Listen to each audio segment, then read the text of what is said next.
Hello everyone, this is Joanne. So magbe-bake po tayo ng simpleng dessert lang. It's called Food for the God. So meron tayong brown sugar, white sugar, butter. Ayan, butter. Na-melt ko na po siya. So, and then may dates tayo dito about 1 cup. 1 cup dates. Tapos sinaluan ko lang siya ng around 2 tablespoons of all-purpose. So, imimix natin yan. Imimix lang yan. Para hindi yan para hindi magdikit-dikit. Okay? Imimix lang yan. So, once na-mix na yan, isa-set aside lang po natin. Alright? Isa-set aside.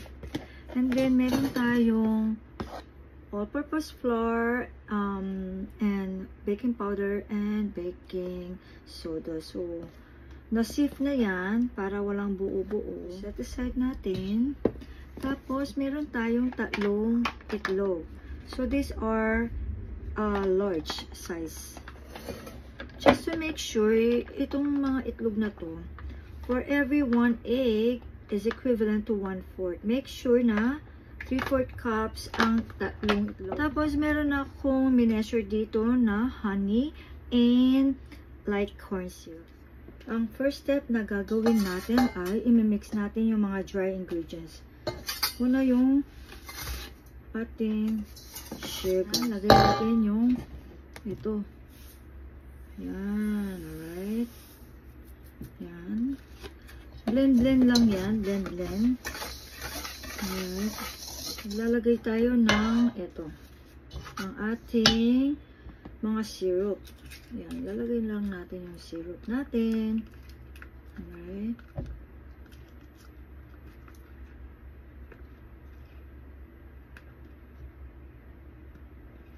Lagay tayo ng sugar. Lagay tayo ng itlog. Yan. Yan.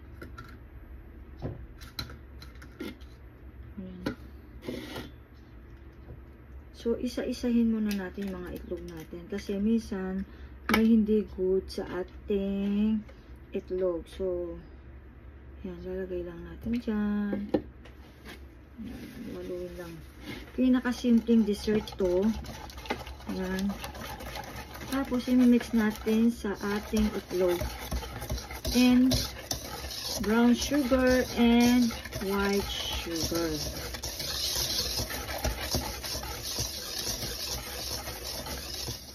Ito, maglalagay tayo ng vanilla. Ito yung gamit ko.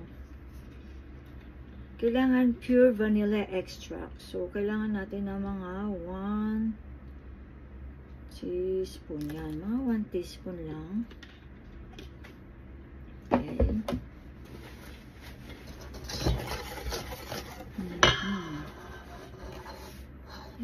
Mga 1 teaspoon.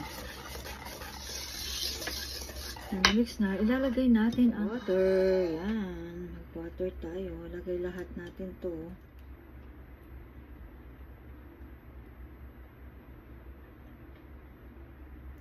Since na ayan, butter natin. Ihalo lang natin sa ating sugar mixture. Okay. Ito yung flour mixture. Alright. So, halu-haluin lang natin yan. Tapos, maglagay tayo ng ilang kutsara. Yung mga 3 tablespoons. Okay. Halu-haluan lang. So, no need for mixture kasi melted na ang ating butter. Tapos, lagyan ulit natin hanggang matapos natin yan. Okay? Kailangan lang medyo be patient po tayo sa pagmimix. Ganyan lang. Yan lang. So, sobrang easy lang itong mga seeds. Okay? Sobrang easy. Kahit nakapikit, kayang-kayang i-bake.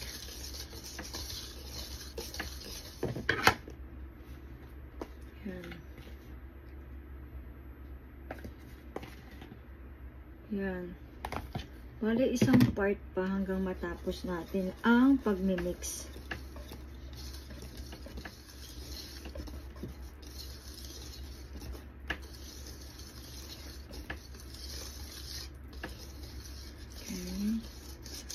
So, since na-incorporate na, ilagay na natin yung last part natin na flour mixture. So, yan. Yan lang. So, yan ang ating mixture na malapit nang matapos. Saglit lang, di ba po? Ang easy lang. Pero super sarap nito. So, ito na ang gagamitin natin. Pag mix nito, pag ganyan lang mga sis. Tapos, maglalagay tayo ng ito. Lalagay natin yung kinote natin para hindi siya magbubuo. O, diba? At least, yan. Tapos, itatabi natin dito yung mga kalat natin. Lahat natin yan. Yan. Iko-coat lang natin yan. Yan. Ganyan lang. Yan lang. I-mix lang yan natin. Okay. Once na na-mix na yan, ilalagay na natin sa ating baking dish tray. Ito ako ng cooking oil na non-stick spray pan. Tapos, nilagyan ko siya ng parchment paper. Tapos, nilagyan ko na, ginrelease ko na siya. So, ilalagay natin yung mixture natin dito.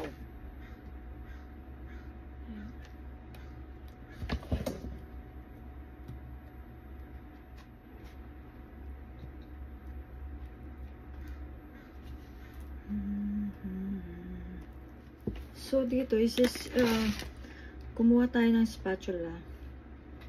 Yung angle spatula para mapantay lang natin. Na-spread yun na maayos.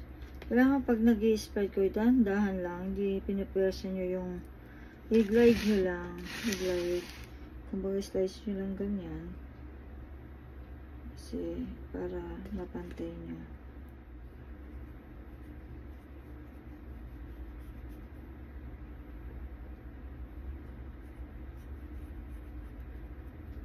So, I think it's ready.